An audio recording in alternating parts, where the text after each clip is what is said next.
Патувањето е исконски важно. Создадени сме да се движиме. Стоењето во место може само да не врати назад и да го запре еволутивниот процес. Овие работи ме влечат напред и ми ја даваат потребната енергија да се движам, да патувам, да истражувам.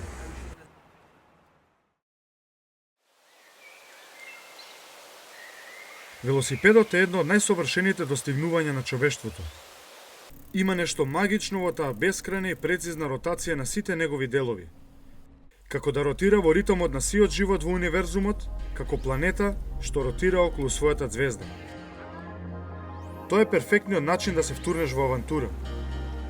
Да се одвоиш од она што е секојдневие и да влезеш кон нешто ново и непознато. Да се предизвикаш, да уживаш, да бидеш слободен.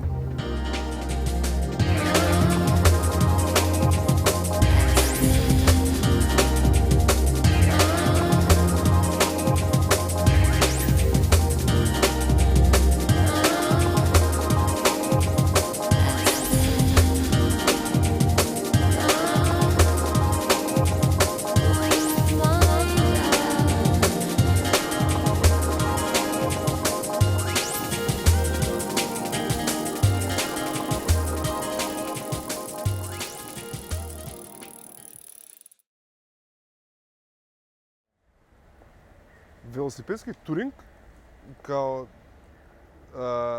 според мене најдобар начин да го видиш местото од прва рака.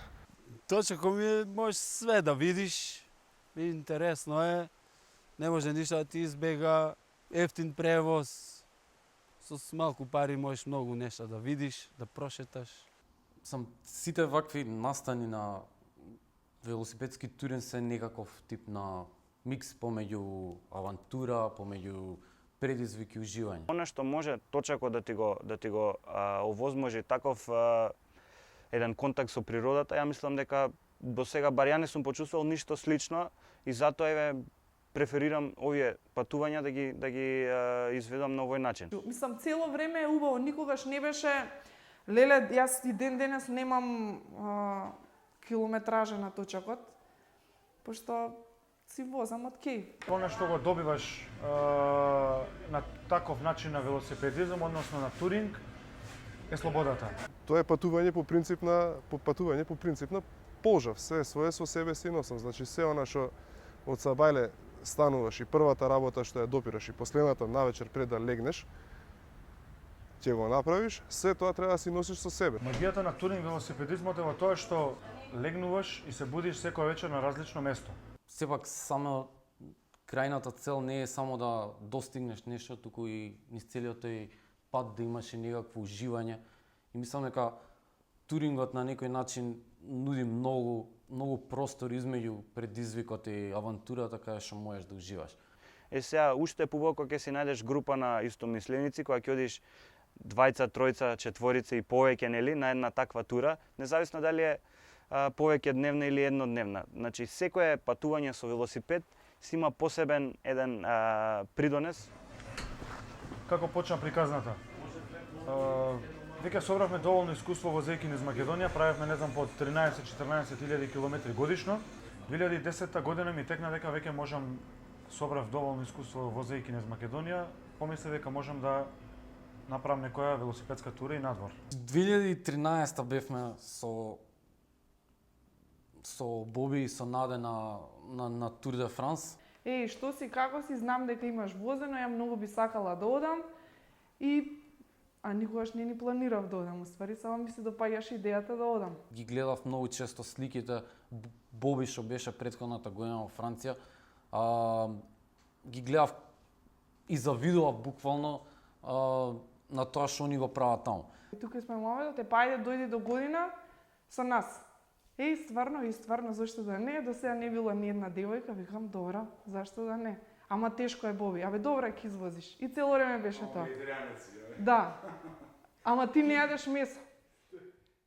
Со Боби направивме некои мини состаночиња каде што дефиниравме што би било цели планови за годинава, тој како ќе се вози. Така што требаше да биде нешто посебно и мислам дека испадна нешто посебно. 5-та година мал јубилеј за него е, ја имам среќа што баш во оваа 5-та година се вклопи во екипата. Се на секој ќе земеме, јако си поминав. Подготовките беа во како беа мај, мислам дека беа. Многу спонтано настана со Боби да возиме, мада јас бев тој што пристапи. Значи сосема спонтано, немаше нека посебна организација.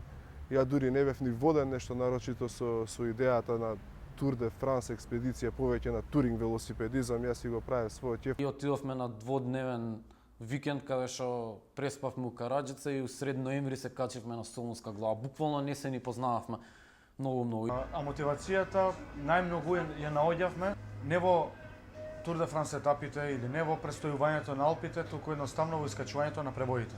Јас мора да признам, стварно пред пат бев исплашена, пошто ова ќе качуваме, мислам, како ќе ги видиш на хартија сите надморски висини, километрите, некој превој Мон Венту, Алп d'Huez, ако ќе ги слушнеш самите по себе се грандиозни.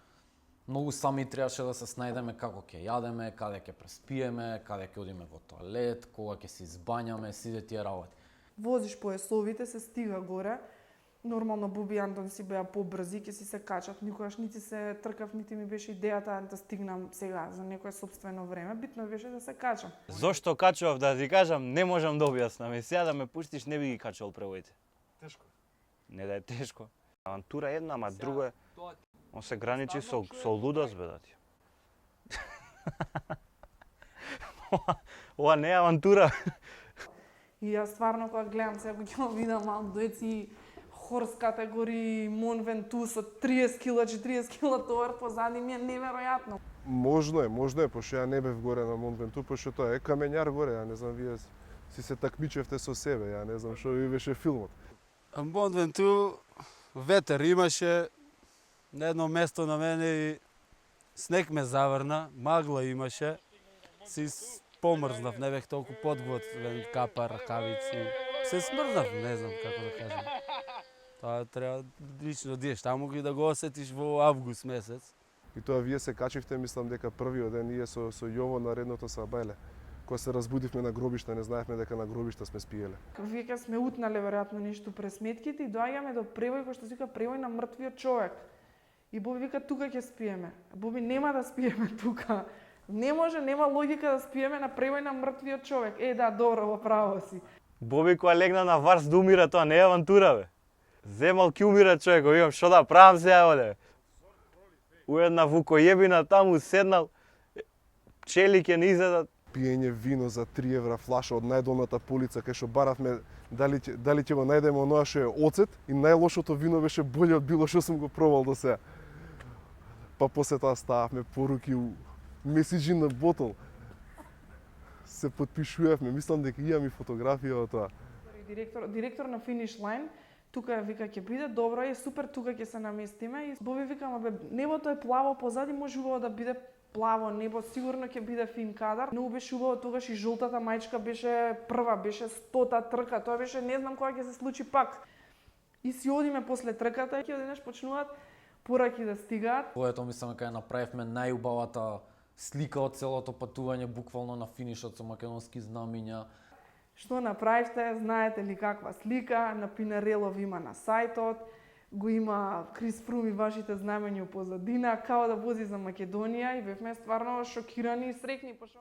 Тоа е многу интересна случка што ни се случи на Галибија. Тоа беше страшен дожд. У 15 минути ни се смени 20 степени температурата. Таков еден дожд, град, тоа болеше, град почна да немава, се скривме во едно таму колипката кај тие французите и вика, одете си сега затвараме, нема милост. Најинтересна ми беше реакцијата на Боби. Боби беше до толку смрзнат, затоа што него иницијалната реакција му беше да го качиме. И се вртат и скачаат Боби и Антон у правец на Галибија. Викам, а врне каде? Викам, Галибија, сега стварно беа уште 2-3 километри, колку имаше до горе. Од денешен аспект не знам што беше подобро да направим. И некако приказната започна. Видовме дека всушност има нешто повеќе од само возење и повеќе од само искачување, повеќе од само гледање на етапи на Тур де Франс. Комбинацијата од сите тие три работи ние направи магијата која што не привлече следната година да отидеме пак и ете заклучно со оваа година направивме 5 експедиции кои што беа комбинација од искачување на планински превои, следење на Тур де Франс етапи, кампинг, прекрасните Алпи, прекрасната Франција и Прованса. Тоа беше мотивот кој што не тераше да го правиме тоа во овие 5 години.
Абе, авантура е една, ама друга. Он се граничи со луда.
Види, како влијаеше Тур де Франс, тоа ми е искуство што цел живот се памти.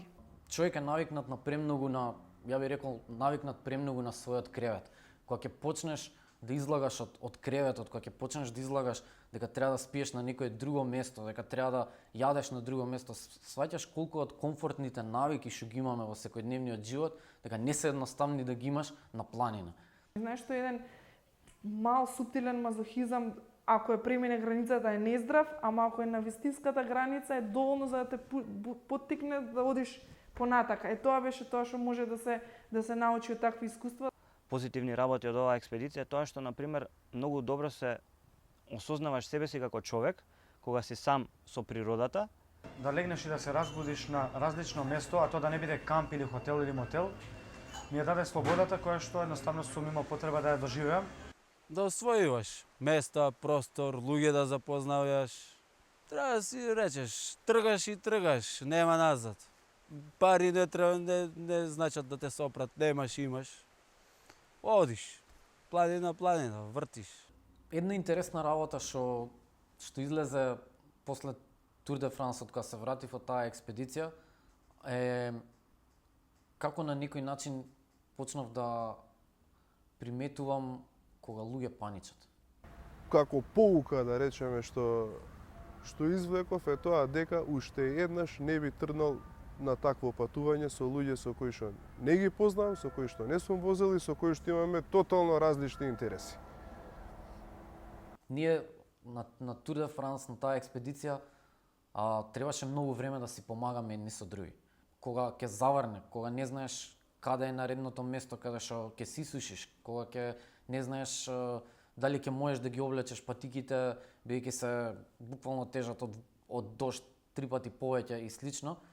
И тоа ни се случуваше често и често моравме да се приметиме еден со друг и да си помогнеме еден со друг. Натака и во животот, нели, и други работи се отворија, така што од Тур де Франс не можеш да кажеш научив нешто, можеш да кажеш многу добив.